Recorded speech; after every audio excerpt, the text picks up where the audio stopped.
The history of women in World War II combat is often tragically overlooked, but on the Eastern Front, this narrative was profoundly defined by revolutionary bravery and strategic necessity. Following the devastating rapid German invasion in 1941, the Soviet Union faced immense manpower shortages. In response, Marina Raskova, a famous Soviet aviator, decorated hero, and pioneer of long-distance flight, successfully petitioned Joseph Stalin to authorize the formation of 3 unprecedented all-female combat regiments. Raskova's vision was radical and necessary to immediately harness the immense patriotism, deep technical competence, and flying skills of Soviet women, many of whom were already experienced pilots, navigators, and aviation technicians, and place them directly into critical frontline service. Her tireless efforts ultimately resulted in the formation of the 586th Fighter Regiment, the 587th Bomber Regiment, later the 125th Guards, and the legendary 588th Night Bomber Regiment, later the 46th Guards. This groundbreaking action shattered entrenched gender norms globally and established the Soviet Union as the only nation during the war to officially use women in frontline combat roles with such comprehensive integration. The 588th Night Bomber Regiment rapidly became the most famous and mythologized of Raskova's units, responsible for executing the vast majority of the nocturnal missions and for developing the unit's unique, signature nighttime tactics. Composed entirely of women pilots, navigators, mechanics, armorers, and the entire ground crew, a rare instance of an entirely autonomous female combat unit. Their dedicated commander was the strict and maternal Major Yevdokia Bashanskaya, who led the regiment throughout the entire war, from the Caucasus to Berlin. Their primary mission was to conduct sustained, harassing low-altitude bombing raids on crucial German rear areas, vital supply depots, command posts, and concentrated troop formations operating exclusively under the critical cover of darkness. While their literal objective was destruction, their constant, unpredictable nighttime presence was expertly designed to deny the enemy rest, severely damaging morale and forcing German forces to expend vital, costly anti-aircraft ammunition on small, difficult-to-track targets. This relentless psychological warfare earned them the chilling German nickname Nachthexen, or Night Witches.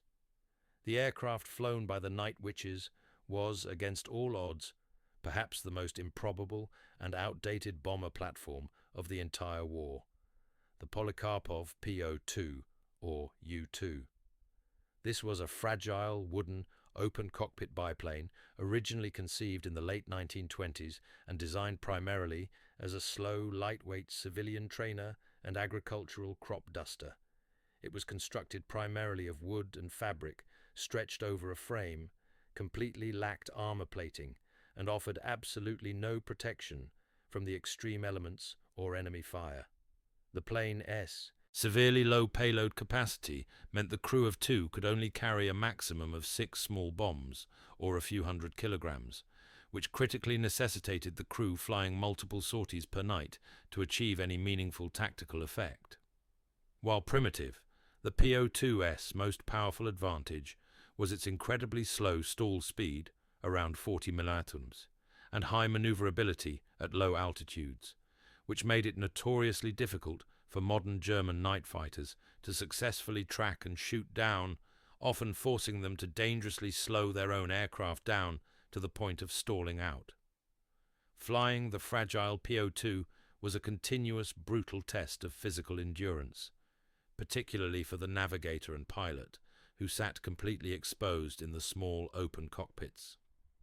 With the aircraft possessing absolutely no cabin heating, the women endured the merciless, brutal Russian winters at combat altitudes, where temperatures often dropped far below freezing, suffering acutely from severe frostbite, deep hypothermia, and intense windburn.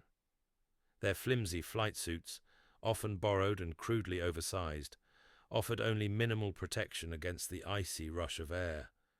The deafening noise from the antiquated engine and the constant wind buffeting made internal vocal communication nearly impossible, forcing the two-person crew, pilot and navigator bombardier, to rely entirely on written notes, pre-arranged hand signals, and tapping on the fuselage. Their fierce determination to successfully complete multiple missions nightly, despite these agonizing physical conditions, speaks volumes about their incredible fortitude and commitment to the war effort. The singular, signature tactical innovation developed and perfected by the Night Witches was the highly effective method they used to approach their assigned targets, the strategy of silent gliding. To avoid detection by the powerful beams of German searchlights and sensitive listening posts, the pilot would execute a standard ascent to a safe altitude, deliberately kill the engine at a specific spot near the target area, and glide silently the rest of the way down to the drop zone. The only audible sound reaching the German soldiers below was the faint whooshing or rustling sound of the wind moving quickly over the fabric-covered wings, a sound that terrified German soldiers, reportedly compared to a witch's broomstick sweeping the night sky. This stealth technique was highly effective, often catching ground crews completely off guard.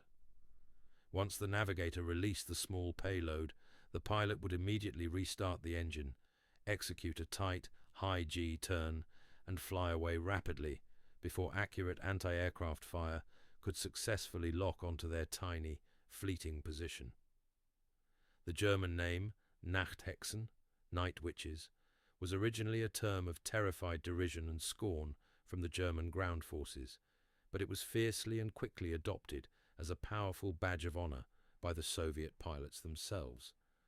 The profound psychological impact of the constant, unpredictable, and often precisely timed night attacks was devastating to the German troops, who constantly complained bitterly about the crushing lack of sleep and the persistent existential threat posed by the seemingly invisible bombers. Field reports show that Hitler himself reportedly offered a substantial Iron Cross reward to any Luftwaffe pilot who could successfully shoot down a PO-2, recognizing the severe strain they put on his forces and the damage they inflicted on morale. The courageous women, who were routinely subjected to extreme sexism by their own male comrades and often by captured enemy soldiers, fiercely embraced the frightening nickname, finding a powerful sense of identity, pride, and shared purpose in the intense fear and tactical anxiety they successfully inspired in the enemy. The highly rigorous training regimen for the newly recruited women was both intense and dramatically accelerated due to the urgent and critical wartime demand for combat pilots. Although many of the recruits were very young, some barely 17 years old, they were exceptionally highly motivated, dedicated, and often possessed pre-war aviation experience. They underwent rigorous instructional programs that condensed years of standard military flight training into just a few frantic months of concentrated effort. Navigator training was recognized as especially crucial for the unit's success, as their specialized missions involved complex, low-altitude night runs in open cockpits with only rudimentary maps, compasses, simple stopwatches, and basic instrumentation. They rapidly became undisputed masters of dead reckoning, flying with remarkable accuracy without the aid of modern radios or sophisticated radar systems, which the PO-2 rarely possessed. This rapid focus training emphasized precision, self-reliance, and quick thinking, successfully transforming civilian aviators into highly effective, battle-ready combatants in a remarkably short time frame. The regiment was forced to operate under constant, severe material shortages, characteristic of the harsh realities faced across the Eastern Front.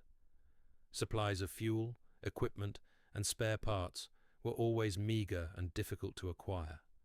When returning rapidly from missions, the dedicated ground crews, also entirely female, had to frantically refuel and rearm the fragile aircraft, often relying entirely on hand pumps, manual funnels, and physically carrying the small bombs to the planes. Because the regiment was frequently allocated obsolete or hand-me-down equipment, the women quickly became undisputed masters of crucial battlefield improvisation.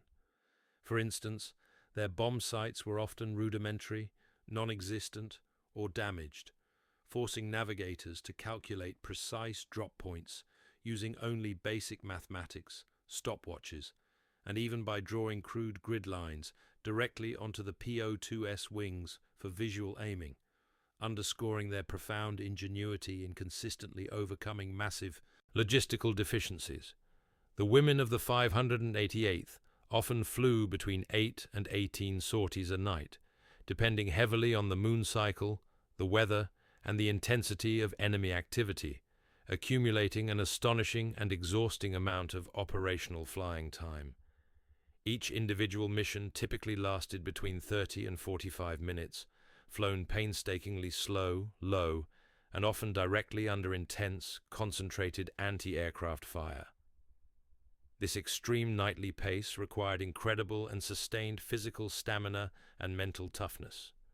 Pilots had to successfully navigate the complete exhaustion of constant takeoffs and landings, while navigators were solely responsible for bomb targeting, critical timing, and continuously monitoring enemy positions, all with absolutely no margin for error. The sheer frequency and sustained nature of their missions was a deliberate, calculated strategy to achieve maximum tactical effect through attrition and severe psychological pressure, rather than through delivering heavy, concentrated bombing tonnage. The Night Witches developed sophisticated and highly unusual evasion tactics specifically to survive concentrated German anti-aircraft fire, flak, and lethal night fighters. When flak was encountered, the pilots would immediately execute sharp, unpredictable vertical and horizontal evasive maneuvers, often flying dangerously low, skimming the very treetops to successfully disrupt the German gunners' trajectory and aiming. Against heavy German night fighters, like the Messerschmitt Bf 1-10, the incredibly slow speed of the PO-2 paradoxically became their greatest defense. The heavy, faster German planes struggled to successfully keep the small, slow PO-2 in their sights, often overshooting and risking a dangerous stall. The PO-2's extreme maneuverability at low speeds allowed the Witches to often successfully force the German fighters to disengage, unable to effectively target the small, elusive biplane. The Navigator S role was arguably the most complex, demanding, and dangerous position on the crew. She was solely responsible not only for plotting the course using rudimentary navigation tools and a clock, but also for serving as the primary bombardier. Lying prone in the front seat, she peered out over the side to confirm the target, often manually dropping the small bombs by physically pulling a release lever in the open cockpit. Her precise timing was critically important, particularly during the engine-off gliding approach. The Navigator was constantly and completely exposed to the wind and the extreme cold, and had to maintain absolute focus amidst the severe cold, the high wind buffeting, and the ever-present threat of enemy fire, successfully acting as the eyes and the intellectual core of the mission, while the pilot focused entirely on the highly delicate and demanding task of flying. The regiment produced numerous officially recognized heroes, including the formidable pilot Katya Ryabova and her navigator Nadia Popova. One memorable night in 1944, Popova and Ryabova flew an incredible, exhaustive 18 missions in a single evening, pushing the limits of human endurance. During their thousands of missions, they often encountered intense enemy fire. Popova, who would later be named a hero of the Soviet Union, vividly recounted surviving one mission where her aircraft was struck multiple times by ground fire, and the resulting bullet holes were so numerous and large she could literally stick her whole hand through the wing fabric. Their unique ability to survive, return immediately to the airfield, and swiftly rearm for the next mission was typical of the relentless heroism and profound dedication shown throughout the regiment's 4 years of service.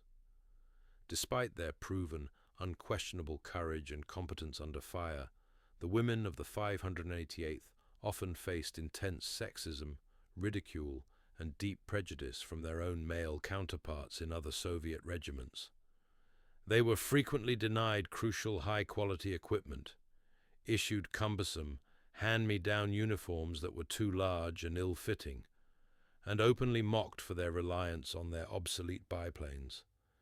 However, the women quickly earned genuine respect through their unparalleled combat effectiveness, discipline, and dedication to their mission. They expertly served as their own mechanics and armorers, ensuring the reliability of their aircraft themselves, and their consistently high mission completion rates soon forced even the most skeptical male units, who initially scoffed at them, to acknowledge their elite, superior combat status. The sustained success of the regiment was equally and critically dependent on the total commitment and self-sacrifice of the all-female ground crews.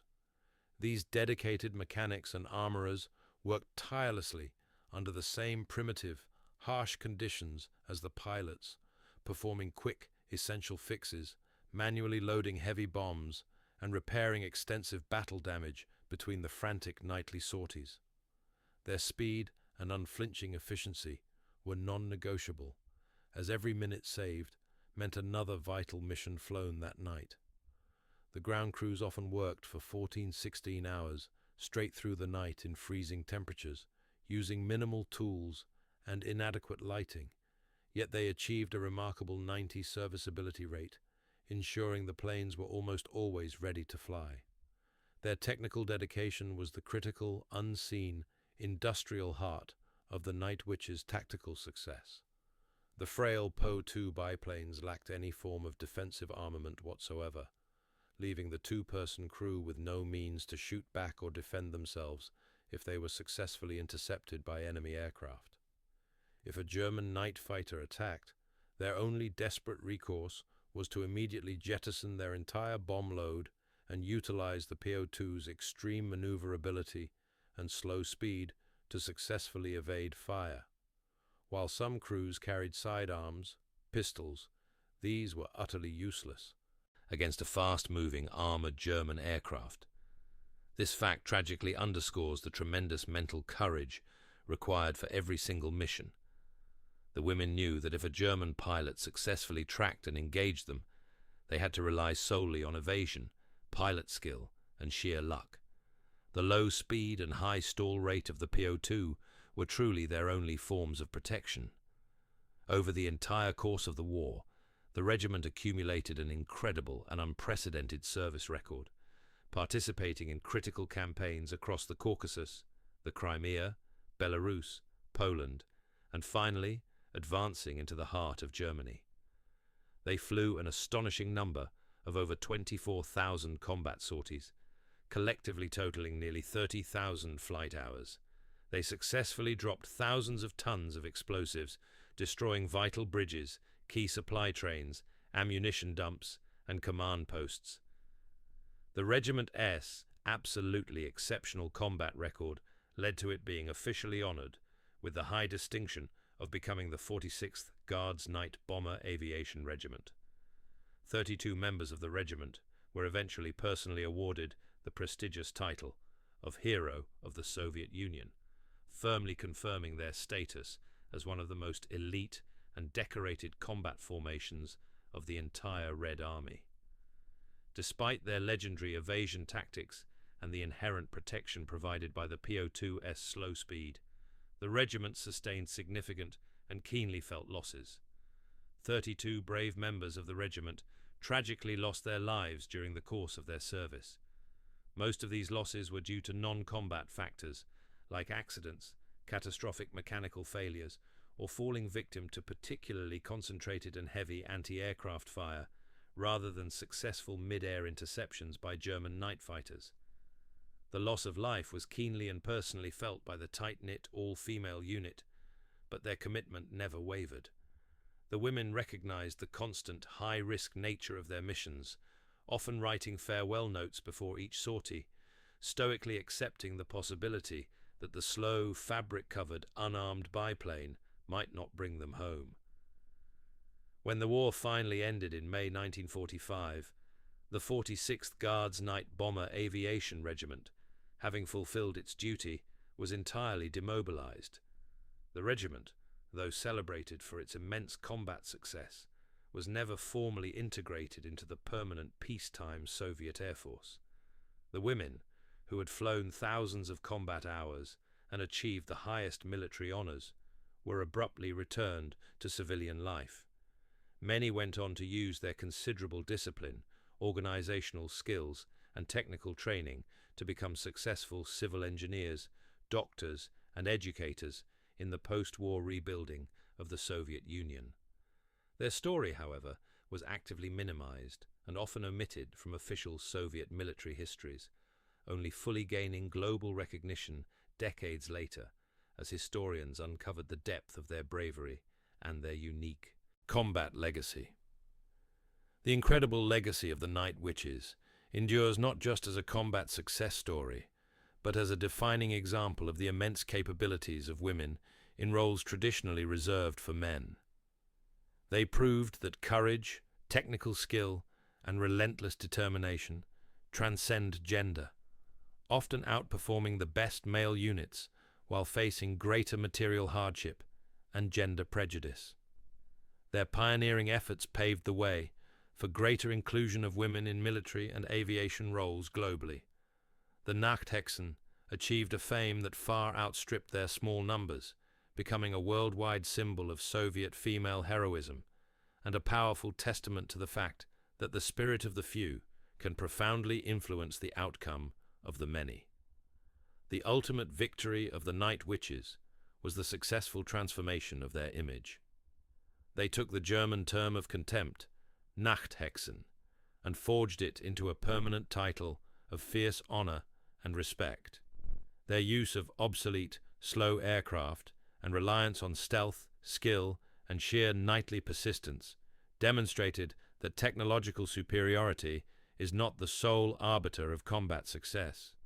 The women of the 46th Guards Night Bomber Aviation Regiment flew their last sortie on May 8, 1945, and their collective courage remains one of the most compelling and inspiring stories of ingenuity, defiance, and resilience in the entire history of World War II. If you enjoyed this video and want to see more, hit the like button and subscribe for more daily content.